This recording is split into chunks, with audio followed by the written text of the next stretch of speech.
Hi, and welcome to the show. Subscribe at kevinmd.com/podcast. Get CME for this episode by clicking on the CME link in the show notes. Today, we welcome back Amy Vertrees. She's a general surgeon and a physician coach. Today's KevinMD article is The Truth About Employee Turnover. It's inevitable and okay. Amy, welcome to the show. Thanks, Hunter. I really appreciate this. Again, this article has been in my mind for actually a couple of years. I've been in private practice for 4 years. I was in the Army for 17, then employed for 3 years because everybody said you're supposed to. But then I decided to leave and started a private practice. Yeah. And that the last 4 years have been really amazing for me to understand what human behavior is like, what medicine is like on a deeper level, and understanding like people say private practice is dead all the time, and my thought is private practice is actually a canary in a coal mine. We're seeing the decreased reimbursements in real time, and the systems are seeing on a bigger level. And so I've been coaching surgeons for the last 4 years, which has helped me understand some of the challenges and understand what other people's motivations might be and what my feelings are. And the article was based on a pretty painful turnover that we had about 2 years ago. So I started the private practice really small. I had a core group of people, and it was exactly what I wanted. I had buy-in, and we were really invested in the practice and caring for patients the way we saw fit. And I expected it to be really small, but what happened is that we kept growing and Mm. growing. And then now we have three surgeons and a nurse practitioner. So it really grew really fast. And about 2 years in, we started noticing some changes. And there's where the challenge was. I mean, I thought I opened one job, I thought I opened one practice. And what I've discovered is like each year has been a different model of the practice. So what happened about year two is it started stretching the people who started the practice. The practice that they were in was not the one that they were hired in. Hmm. So, and I didn't see it, and I don't think they did either. So, I'd always heard, now that I was responsible for hiring and letting people go, that if you see someone who's like a bad seed, you just let them go right away. And we Hmm. had that. We had someone who joined us and we let her go right away. And so I was under the impression it was like you identified someone who's not working and you leave right away. But what had happened was the job had changed. The people were the same. They looked the same. The job superficially looked the same, but it was really more responsibility, more changes. And I started realizing, the people do just leave and they're supposed to leave. And it's kind of like death. I mean, we never talk about death, but it's all coming for all of us. But it occurred to me this thought that came in loud and clear. Everyone will leave their job, Hmm. everyone, including us. And it helped me to understand that they grew and evolved and it wasn't the job for them anymore. It allowed me to let other people go after that, free and clear of saying, like, you don't have to feel bad. We really changed how people left. And then now it also gave me some permission of saying that I don't need to hold on so tight, which took a lot of pressure off me. I don't need to hold on to people. And I actually give myself permission to leave if I want. And Sure. that part has been the most freeing of saying that, it is life changes and jobs change and we're not actually stuck. So, before I ask some follow-up questions, let's give us some context in terms of your private practice. How many employees in general do you have? That's great. Yeah, we started just with two people Okay. and then we just hired on from there. So I had an office manager and a support person. Then we hired a nurse who didn't last very long. It just wasn't a good fit. It's hard to do this because you're responsible with a small group. Hmm. And they gave a lot of attention. We really, really accomplished a lot. But then we started adding a nurse practitioner, and then we added more MAs to help. Then we added front staff. Hmm. Then we added PRN people. And then we added another surgeon 2 years ago. We're adding another one this summer. So it's turned to where we're like anywhere from like 9 to 11 with some people just PRN, and it grew fast and there's a lot to manage. So and it's a lot of pressure too, because now I don't know what everyone's job is. So my role in it changed as well, versus like me being all my hands and all of the things.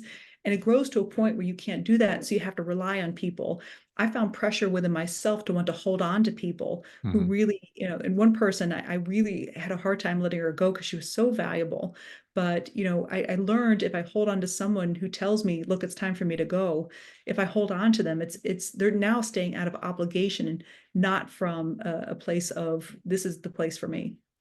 Now, when you said that the people were the same, but their job description was different because of the growth of the practice, give us an example of who you're talking about or what exactly does that mean? Yeah, that's a good question. Because like one was it was my office manager, and she was just responsible for coming up with systems and really reaching out and working on the growth of things. And so that skill set of being a collaborator and being detail oriented and system based is fantastic. But then you interact with people on your own terms. And I also have had a lot of personal involvement with it too. So this is someone who enjoyed a lot of Mhm. close collaboration. But as we got busier, we added more people. There were more layers between me and her and the person who started. So they were not getting as much direct input from me, but also it became managing other people in real time. And starting to realize like someone who may be an introvert who just likes challenges and like systems, when it now turns into now you're managing more people and all the problems that come up with it, and the system gets more complicated, then it could be a big challenge for someone who may be an introvert. And it's hard to predict how the jobs will change over time. And so I didn't see it coming. And it's one of those things where it slowly came up Mhm. to where it wasn't really clear when that was. And I remember one day where she said, like, I think I was a good person, those exact words. I think I was the best person to start this, but I don't think I'm the best person to continue. And I just thought she was having a bad day. Mhm. you know, I was like, it's fine. It's like, I could, you can see like the cracks happening, but you think, I mean, everyone I've seen has times where they slump a bit. I mean, I've had times where I'm like, I'm just getting by, Yeah. but when being able to tell now when it's like cracks versus, oh, time to go is definitely something I've learned a little bit with some experience.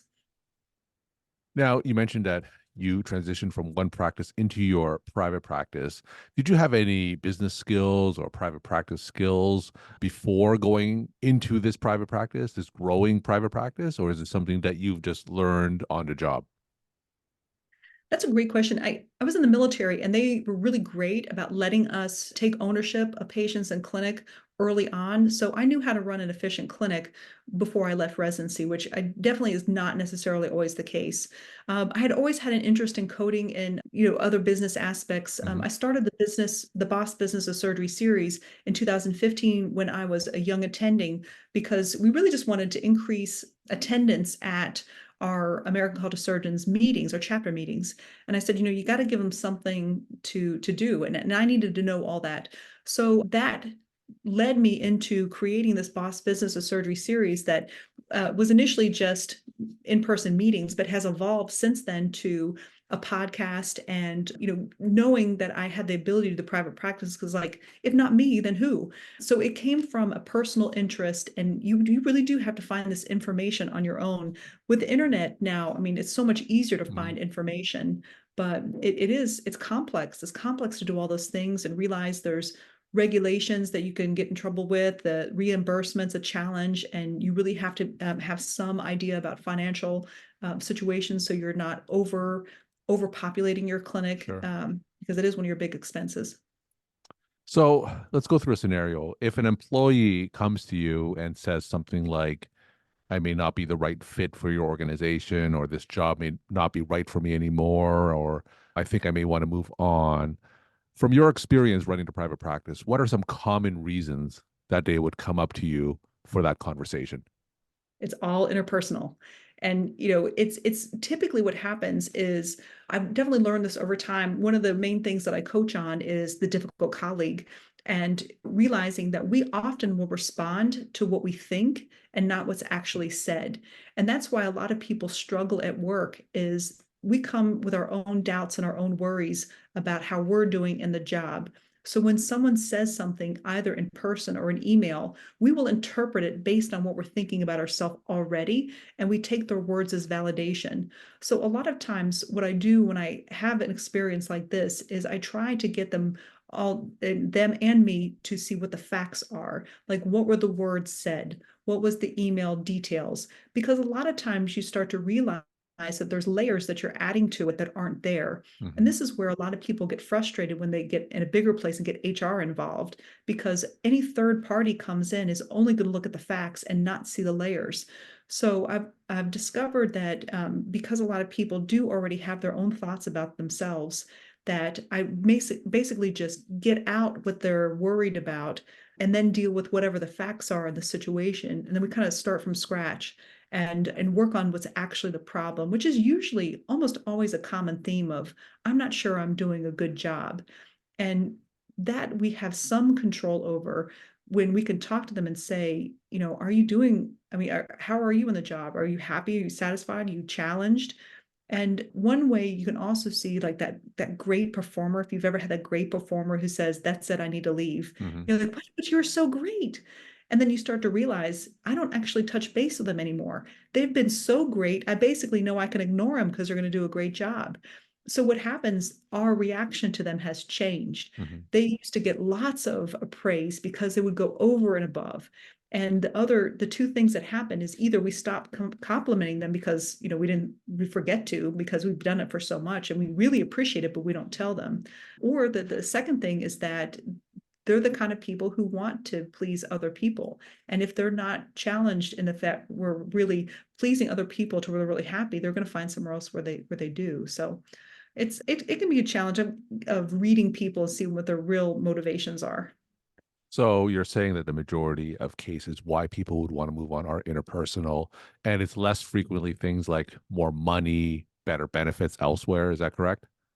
Oh yeah, yeah. So before, when I was employed, we negotiated a huge raise. I was so proud of myself. I had gotten coaching at the time, and I started just experimenting with things. I got a huge raise, and then I quit like 3 months later.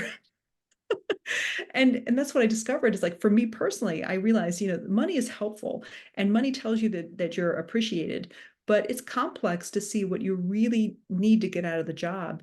So in that job, as a lot of people who are employed experience, is that money is important because it tells some value, but if you don't have control over stuff and people act towards you in a way that's not really helpful, then you're not going to stay because you're not satisfied. Like satisfaction comes from different levels. And I think a lot of us have not stopped to question what makes us satisfied in our job. And I Mhm. think once we start doing that, we'll know what we're going to ask for, which is often appreciation, not just monetarily, and challenge and other things. And really using people's skills the most that you can. And most of the time, we just don't want to bother people. It's failure to delegate is actually not appreciating other people. Mhm. So that's definitely another skill that's worth another whole, 20 minutes to talk about. So is it plausible that an employee comes to you thinking that they may want to leave, but then you change the workplace environment to address some of their concerns and make them want to stay? Is that a plausible scenario? Because you said earlier if someone wants to leave, they're only staying out of obligation. Is there a scenario other than that where they would want to stay if you made the appropriate workspace changes? Yeah, you just have to see what it is that they're unhappy with. If it's another person, it's usually interpersonal. Hmm. If it's, like I'm not challenged anymore, then it's a little interpersonal because you have not challenged them enough, or you haven't identified what their skill set is, or they haven't identified it. And if it reaches a point where they've already decided to leave, because that's usually what happens, Yeah. people are dissatisfied, don't speak up, find another job, and now that job has become this idealized future for them. So really, you have to catch people's hints earlier on Hmm. than when they're coming to tell you that they're ready to leave. Now, for those physicians who were in your shoes years ago and just starting their private practice and certainly may not have the benefit of your wisdom or even your business background, what are some of the most important things that physicians should know about managing employees? Oh, that's a great question. I think really just open communication and realizing that there's so much dialogue in all of our heads that most of the conversations we think we're having are not actually happening, meaning that, of course I appreciate you, but I don't say it. Or, gosh, I wish you would do something different, but I don't say it. And really like a 360 feedback all the time. And maybe not necessarily formal evaluations, especially at first, but checking in and saying, I wonder if I've been, telling them that I appreciate them. I wonder if I've asked them if they feel challenged in their job. And asking yourself is like, why am I not asking them to do something that I feel like they should be doing? So now I'm not acting on a place of resentment for them. So it's not honestly particularly hard or needs a lot of skills. Hmm. It needs some conscious dedication to get out of your own head to then make sure someone else is not in their head and you're communicating on the same page and saying, I just want to make sure that this job is still what you think it is and what you want it to be, and asking all the time, is there anything I can do to help you grow and evolve, and allow them to do so is one aspect. And another aspect that helps them and you and the next person is to ask them, what do you do day to day? Like, Mhm. I would just want to understand what you do. So you're both appreciating them for the work that you're doing, and you encourage them to write that down, which means you're now not relying on one person. The pressure is not on that one person to do everything. So now they can go on vacation, they can leave if they need to eventually. And you've already started building up the job description and whatever's in that job itself, which will allow you to let them go as well. So I think that really helps a lot, because we don't usually know what people's jobs are and how much they're actually doing. So when you have them verbalize it and you have them write it down with standard operating procedures, then you start to understand what their job is. And then you can start to see whether they're outpacing the job as you get to know them. But if they do leave, you're not starting from scratch with a new Mhm. employee. They can come in and say, here are our standard operating procedures, and we're going to be interested in your input to see how that can change. So that's how the it's the job, not the people, that will help you, because now you don't have to, you can develop the people and they could stay or go, but the job will always be evolving in a good way. We're talking to Amy Vertrees. She's a general surgeon and a physician coach. Today's Kevin MD article is The Truth About Employee Turnover. It's Inevitable and Okay. Amy will end with your take home messages to the Kevin MD audience.